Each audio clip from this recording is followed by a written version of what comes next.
A relative was critically ill with a genetic illness. Would you get genetic testing and take dramatic steps to prevent getting that same illness?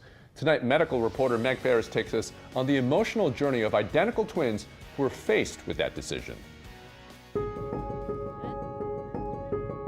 Growing up in Ocean Springs, they were known as the Roberts twins. Now 36, identical twins Erica Schrock and Nicole Walton are still best friends. Erica and I have always had a close relationship where we talk almost daily. But it was impossible to know then that this year they would share devastating health news, a courageous decision, and together move forward with a brave solution. It started when big sister McCall, also only in her 30s, got devastating news: advanced breast cancer that had spread to her bones. Her genetic test showed why: a mutation in the BRCA1 gene inherited from her father's side.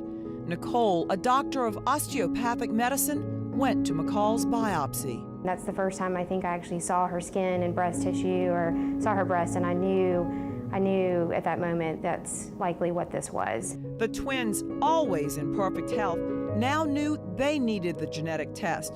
The doctor reached Nicole by phone first with her test results. I mean, I was in a state of disbelief because I honestly didn't believe I was going to have this. But I actually called Nicole because I had missed a call from him.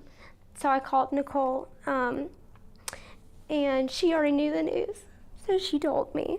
Positive for the same mutation as their big sister meant an 80% risk of getting breast cancer.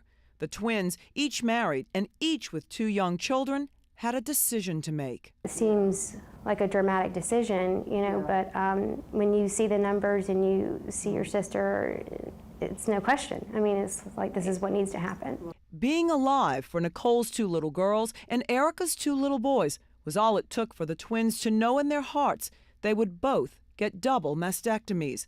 The surgery to remove their healthy breasts would bring them down to a less than 1% lifetime risk of ever getting breast cancer. The 2, as always, would take the step together.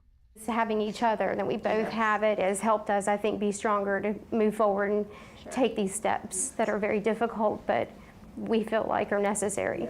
The twins researched their options of multiple surgeries, skin expanders, lengthy recoveries, and losing all their breast skin and nipples. Then, a doctor insisted they go to the Center for Restorative Breast Surgery in New Orleans. When we left, we all left and said, wow, we feel so much better about this whole process. We feel more confident now in what we're doing, and we feel good about this. It's bad news to hear that you have a risk of developing a malignancy over the course of your lifetime, but the good news is that you can do something about it. The twins learned that surgeons there could still reduce their risk while never altering the outside of their bodies. From her hospital bed, Sister McCall, who was marching through chemo, major surgery, radiation, as the breast cancer now spread to her brain, cheered her little sisters on. She knew that we were there for her, and then, you know, she said, I want y'all to go do this. Don't even think about not doing it. The twins had their surgery back to back. Doctors made a small incision in the fold and scooped out the internal breast tissue of fat and glands. Then they put cohesive implants in its place, the kind that can't spill or leak. Then they closed the incision, leaving only a small hidden scar. The breast skin, nipple, and areola remain completely their own and intact.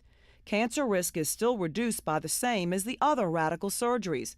It's the same surgery, reportedly, that actress Angelina Jolie had when she faced the same genetic results. At the first post-op visit, with drains still in place, the twins, who have no secrets, wanted to be examined in the same room to compare results.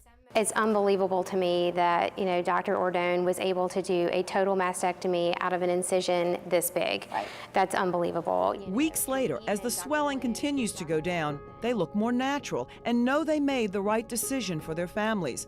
They are awaiting the genetic results of another little sister, Megan. I mean, I pray to God that she doesn't have the gene, but if she does, then of course we'll be, you know, right there. And they know big sister McCall's pain is saving their lives. And you also feel very guilty that you have your sister who didn't have that option. The twins will have their children genetically tested soon, so at a young age, they can begin to openly talk about their futures and options. And because so many people think a decision like this is so radical and are unaware of this potentially life-saving option that is both cosmetically pleasing and fast healing, they have a new mission. We can't understand why this is happening to us and our family, but we believe, that God has a plan for us. And I believe that this interview and getting this information is going to help somebody. And I think God had a hand in that. And they ask for His hand in McCall's life. And we do pray that for a miracle for her, that she will live to see her son even just to see grow up. And now, something unusual has just happened to McCall. 8 weeks ago, doctors told her that the multiple cancer lesions throughout her brain that they were treating with radiation were incurable. But last week, a scan showed they had all disappeared. The family says her doctors are baffled by the unexpected change. She's continuing her chemo.